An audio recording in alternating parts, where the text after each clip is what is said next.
welcome to You Beautiful Creation. I'm Tina Jackson, and again, I have my special guest, Sue Becker from the Bread Beckers, with me today. Sue, welcome to You Beautiful Creation. Thank you. Thank you, Tina, for having me again. I'm so glad to be here. If you didn't see the first episode, Sue talked about all the nutrition that is in the wheat and all the different sicknesses that has come about over history and why freshly ground wheat is so important. So if you missed that segment, I encourage you to go back and check it out. In today's segment, we're going to talk about, how to get started with freshly grinding your wheat. I know it was definitely a challenge for me. I would thank goodness she had some YouTube videos out there, and it was way in the beginning. So she has so much more available to help educate you from when I first started.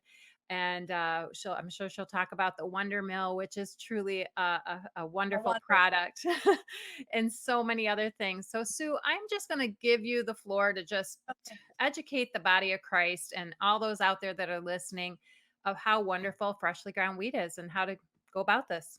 Yeah. Well, that's actually why we started our business, Bread Beckers, back in 1992, because people would come to me and going, how do I get started? I want to get Mhm. on this journey because I was making bread originally for others, and they started noticing the health benefits of their family as well. I always like to tell this story. When I first started milling and making bread, I have to say it was an easy transition for me. I was already cooking and baking from scratch. That's just the way I grew up, and so it was easy. And I tell people that if you're already cooking and baking, this is an easy transition. And I get it that a lot of people don't. That's not their jumping off place, but I'm telling you, it is worth the effort. But I remember in the early days when I would take bread everywhere I went to any church function, I'd bake bread for people that were sick or whatever. I was just giving bread away and taking it.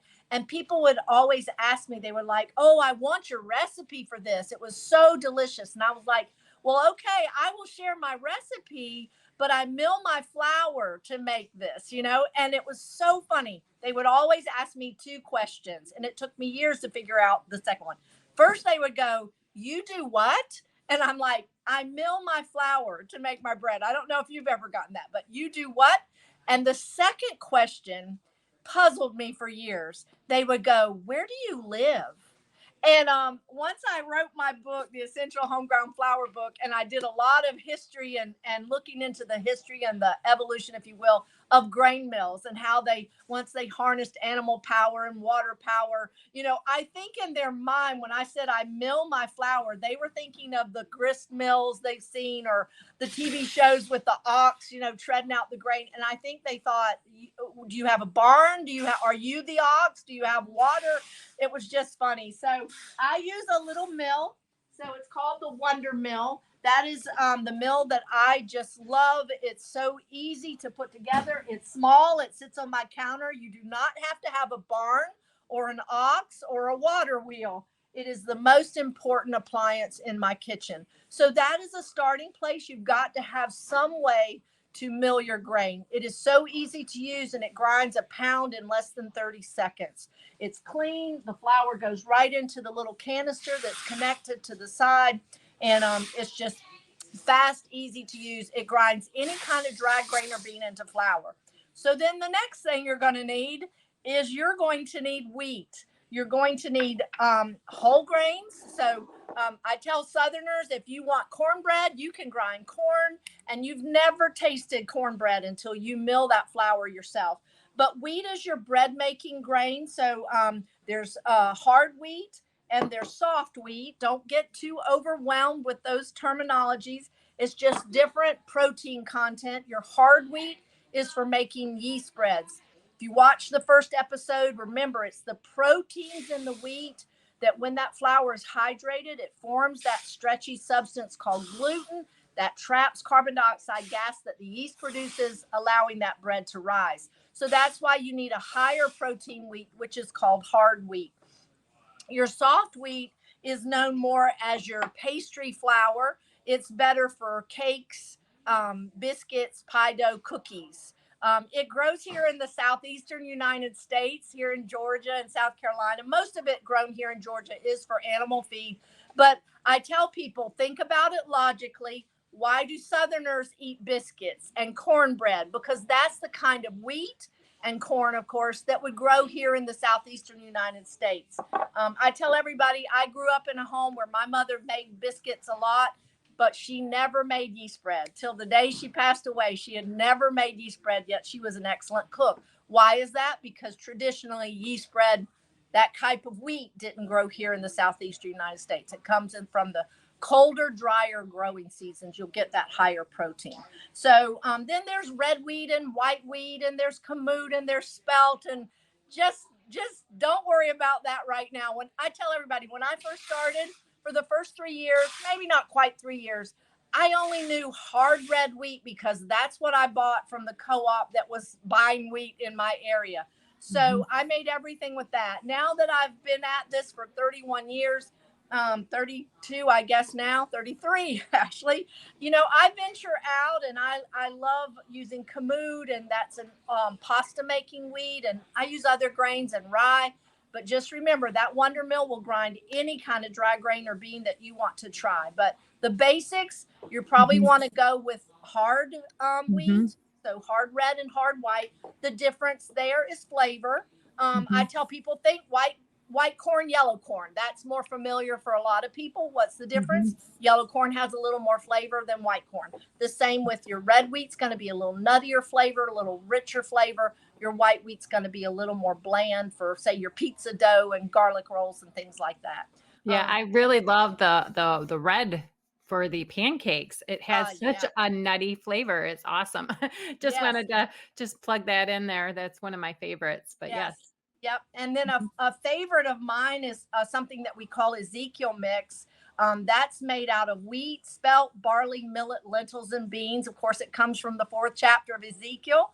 And we actually mix that up in a combination. And I love using that to make pancakes and muffins and things like that. So those are just some ideas. And then, of course, basic recipes. Early on, I just developed some recipes. Like I said, I cooked from scratch already. So now I was making my own flour as well. And we're talking easy. It really is as easy as taking that canister out of your cabinet. It's just a second or two more of turning that mill on, dumping the grain in, and getting flour. So all of my recipes that I developed were once white flour, white sugar recipes, and I just converted. And it's very easy to convert those recipes. You might have a few trial and errors and learn from some mistakes every now and then. But what I found with the hard wheat in my yeast bread recipes, I didn't really have to change a lot. You will notice that your bread dough will be a little stickier because it takes a little more time for that fiber that's in your whole grain flour to absorb some of that moisture. Let it be a little sticky at first. But, and with yeast bread recipes, especially if you measure by volume, most recipes will say 4 to 5 cups of flour. It's a variable anyway, so you're figuring that out as you go. With my cakes and cookies, I discovered that the soft wheat, because it's higher moisture, you'll notice a difference when you mill it. It is much fluffier. I mean, it's just real light and airy. And when you pick it up, you can squeeze it and it'll clump together. So, because of that, I have found that the soft wheat, if I'm using that in, say, a white flour biscuit recipe or a cookie or a cake, I have to increase the flour. And the basic, and this is kind of a basic starting place that I have found, is when I'm converting a white flour recipe and I'm going to use soft wheat. And remember, that's just cakes, cookies, biscuits. That's your quick breads, not your yeast breads. I find that I need about a quarter cup more flour if I'm using soft wheat for every cup of white flour called for. So if my cookie recipe calls for 2 cups of white flour, I'm probably going to use 2.5 cups of soft wheat flour. So, and I explain that in my book. This is my Essential Home Ground Flour book.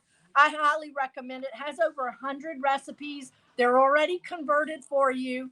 The recipes there, the the amounts listed are flour, with the exception of the Ezekiel mix. I do mix that up as the whole grains, but everything else, if it says freshly milled flour, it means the flour already. But what I love about the Essential Home Ground Flour book is I do have a good section on the nutritional benefits and the different diseases that Mhm. plague this nation and how it's related. Have a whole section on going with the grains. So if you're ready to venture out into kamut and spelt or quinoa or millet or buckwheat, and y'all may be thinking I'm talking Chinese, but those are wonderful grains that you can just cook with. And that's one of the things I love about making my own Mhm. bread and milling my own grains is the sky is the limit. Yeah. And it may seem overwhelming, Mhm. but it's so fun and so rewarding. When you see the health of yourself and your family change so much, you're going, how can I not have time to do this? How can I not Mhm. invest in that? So, Well, I found it really interesting and beneficial when you had the conversion chart of, how much berries to put to grind because it makes so much more flour than what I mean, that's a huge thing. And it's like, okay, you don't want to put like a cup and a half of berries, if you're right. wanting just if you want to explain that a little bit Yeah. and why maybe. So right. So pound for pound, it's going to be the same. So if you cook by weight or you have a 50-pound bag of wheat or whatever, that's going to make 50 pounds of flour. The difference is the volume. Okay. So a cup of grain makes roughly a cup and a half of flour. Little bit of grains are going to vary a little bit, but that is a pretty general rule of thumb. A cup of grain makes a cup and a half of flour. And we were talking before, you don't have to memorize that chart, but we do have that handy conversion chart. But when you start making bread as much as I have, you'll get to where you know how much grain to grind because you want to mill your flour when you're ready to use it. The flour begins to oxidize shortly after milling, and most of that oxidation happens pretty rapidly, pretty soon after milling. Once the bread is baked, however, the nutritional loss is minimal and it does not hurt to freeze your bread. I don't know that freezing your flour stops oxidation, but baking the bread and freezing the bread, very minimal nutrition loss. So that's what we want to remember. So that's why it's great to have that conversion chart and just kind of know within reason of how much flour you need to mill. So, but just remember a pound of grain makes a pound of flour, but the volume will be different. Awesome. So do you think it would be wise for people to like have a scale and learn to weigh it out in the beginning just to sort of kind of get used to it? I Yeah, mean, I think it just all depends on how you learn to bake. I mhm, get a lot of grief by not about not baking by weight. mhm, Everybody says, "Oh, it's so much more exact. You get more mhm, consistent results," and I get that. I guess mhm, I just this is how I learned. A cup of this, a cup of that from my mom and mhm, my grandma. And so it just depends on what's easiest for you. And like I said, I mhm. see a lot of people really talking about using weights, and that may be easier. And I do know that if you have a recipe by weight, Mhm. you don't need to change the soft wheat at all. Just weigh the same amount. It already Okay. corrects itself. You'll find that it's more flour than your white flour recipe. So Okay. in that respect, yes, it might be, but whatever is comfortable for you. And at this point in my life, I mean, there are recipes that I use weight, but I find myself just always going back to those cups, and you're going to get a few recipes that you just love and that are your family favorites, and you're going to go with it, and you're going to pretty much know what you're doing, and yeah. Yeah. So, and that's one thing I want to say too Yeah. is don't be overwhelmed getting Mhm, started.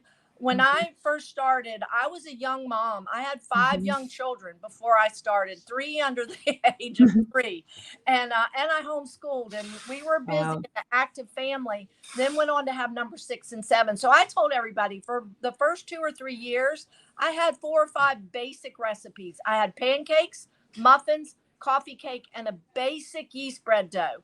I learned right away in those first years. I didn't need a donut recipe. I didn't need a red raisin bread recipe or a different one. I didn't need a cinnamon roll recipe. I could make all of that out of the same basic dough. And that's one. You asked me before, if I made bread by hand, kneaded it by Yes. hand. I do use a mixer. We sell the Ankish Room mixer, which is the finest mixer in the world. I think it's over here. It was the large capacity was a lifesaver for me growing Mhm. when my kids were at home and growing up. Um, I made 6 loaves of bread twice a week, Wow. interspersed with muffins and pancakes and coffee cake and whatever, cookies and what biscuits and whatever we were going to eat. So to be able to make 6 to 9 loaves of bread at a time. So I would make a big batch of bread dough. I would take some of it, make hamburger buns, some of it and make a loaf of sandwich bread, some of it cinnamon rolls, some of it cinnamon bread, it just out of all that same bread dough. And then I had Okay. breakfast, lunch, and dinner covered. Pizza Mhm. dough. I mean, I've got some um little more what's the word? Foodie dough recipes now that I've perfected. My daughter Ashley's really perfected one that I can't wait to try.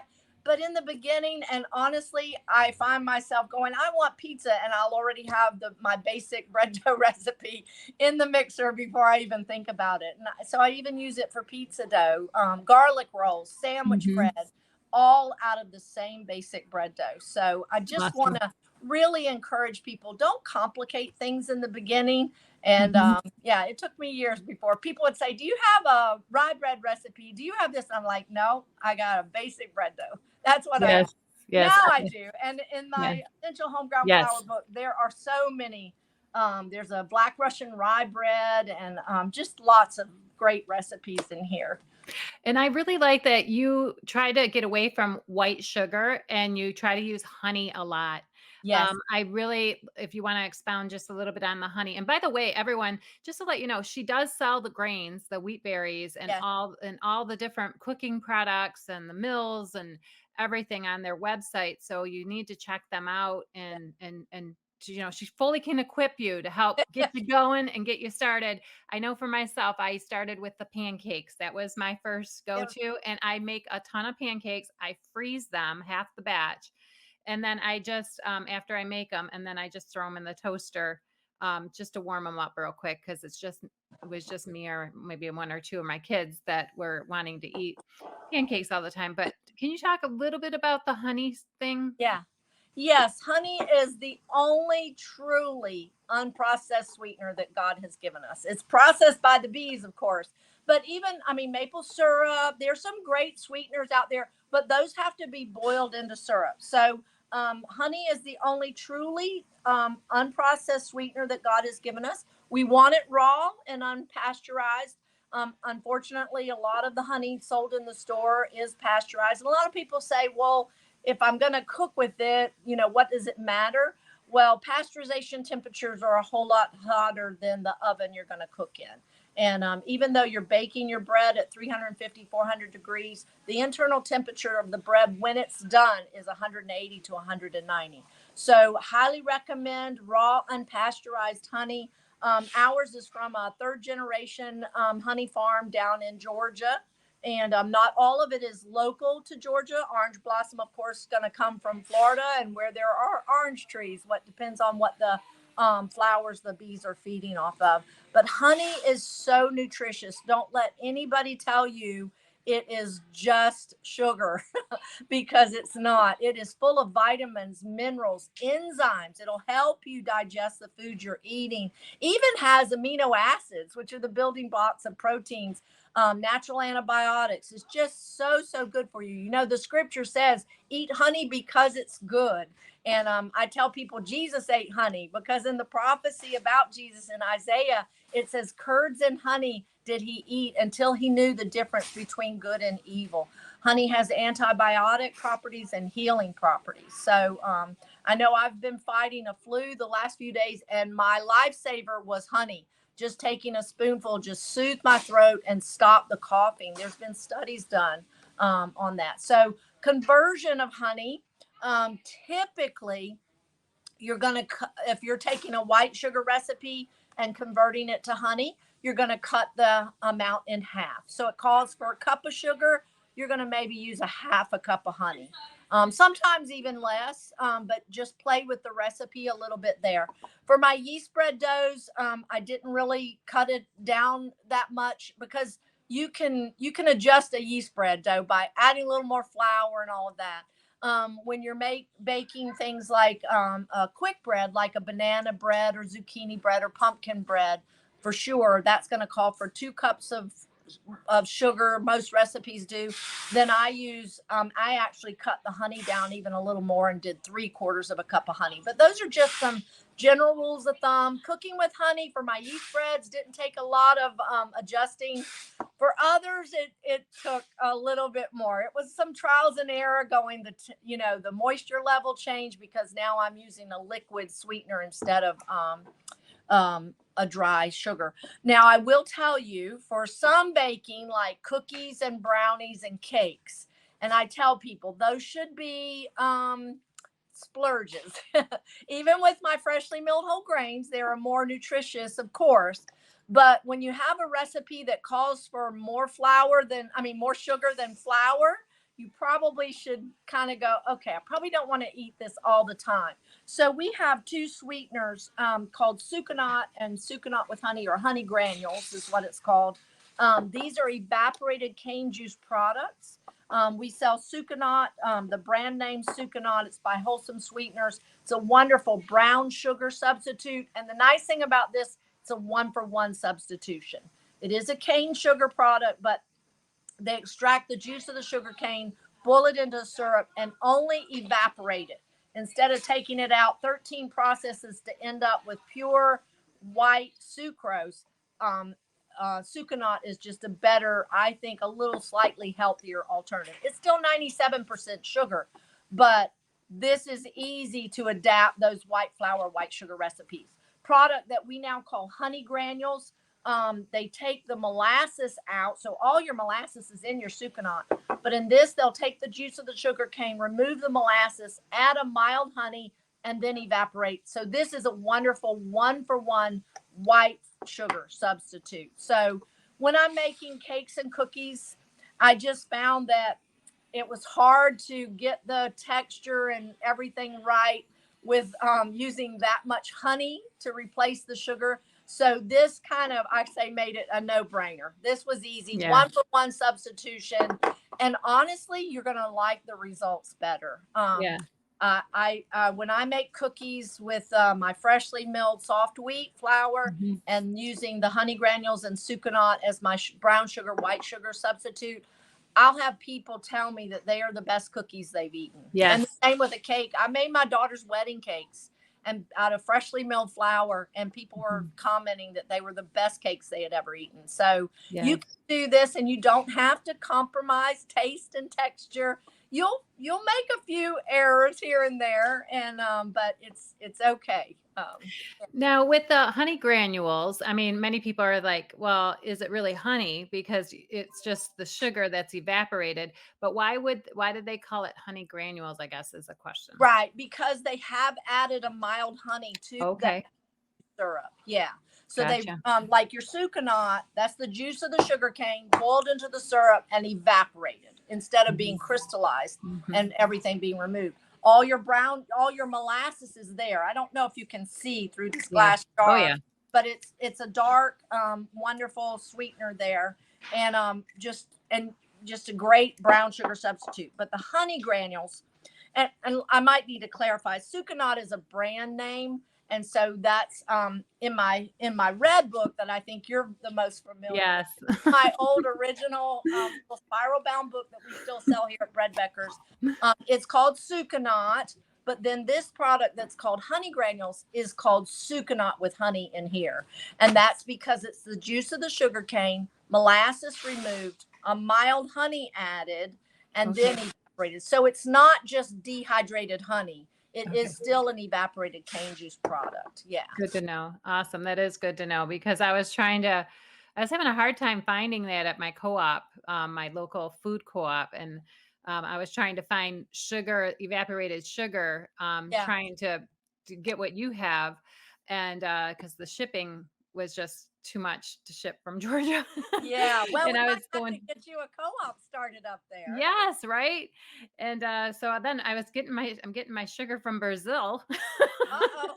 evaporated sugar like granule stuff, Yeah. but and it does have a different texture. Even the Sucanuk, has a different flavor, the darker one, the one with the molasses. It does Yeah. have a little different flavor than brown sugar per se. Yes, it's definitely So stronger. Yeah. yeah. So yeah, that takes a little bit of getting used to, I think. But Yeah, besides but it's that, a rich, nice flavor and it's not as sweet. So you're going to find that your cookies aren't just sickening sweet with no flavor. mhm, The wheat lends a flavor and these sweeteners lend a really nice flavor. Yeah. that is wonderful. That is fantastic. And I know that you have a lot of classes that you do online through YouTube, and you can go to your facility and get one on one training as well. So, can you tell the viewers how to get in touch with you and how to get connected? Because I know you got a lot to sell, and it's just you are just you're my little I don't want Well, to I say know. idol, but I'm like, thank you, Lord, for bringing her and all this wisdom and knowledge that she's helped with my. I mean, even my dogs. I make dog treats now, Oh my. and they stopped itching, like, because I truly believe it's not the, Yes. the commercial dog food treats, and it's, like, helping their skin, and their coats are, like, so much better, and I think they really like the treats a lot better. I bet they So, do. Yeah. yeah. Yeah. So the best way to find out about us is go to our website, breadbeckers.com. I know many of you watching may be too far away to come down, but hey, we've had people come to our store for classes from Alaska, from Texas, from all over. We are in Woodstock, Georgia, but go to our website, breadbeckers.com. We do offer many of our classes are already on YouTube or they're available to purchase. We do live stream some classes, so all you miss is the food. You do get the. We just have some great classes. We have, excuse me. We have co-ops, which are groups in different locations that cooperatively buy together. You might go on our website and see if there's a co-op near you. We have over 120 from as far south to Miami as up to Maryland. So mostly the East Coast or the Eastern United States. But hey, we've got them in Texas now and all over. So you might check that out, and that will really help with the shipping. Check out our products. They're amazing. We really believe in carrying quality equipment that's going to last you a lifetime. I've been using my Wonder Mill now for over 25 years. Heavy, Mhm. heavy use. Never had it Yeah. repaired. And the same with my Anchus room mixer. Our machine ship free, so that's Okay. easy. So we just invite you to check out our cookbooks, Yes. the Essential Yay. Hometown Flour Book, or this is known as our Little Red Recipe Collection. Everybody has this one. They'll show it to me how messy the pages It are. is. Yeah, yeah, yeah. I even lost a page that I had to put in a different little protector because I'm like, okay, that's gets used so frequently. But yes, I encourage you all, check her out, check out their channel, check out getting some classes under your belt, and don't be afraid to start grinding your own wheat. It is just so many health benefits. Like I said, if you haven't seen the first episode where she talks about the health benefits and constipation it helps with, and just your skin and the eczema, warts, and stuff like that, please read, listen to that. And she has all that information in her book where she talks all about the different health benefits as well. So thank you so much, Sue, for joining us today. I appreciate you taking the time to give us educated.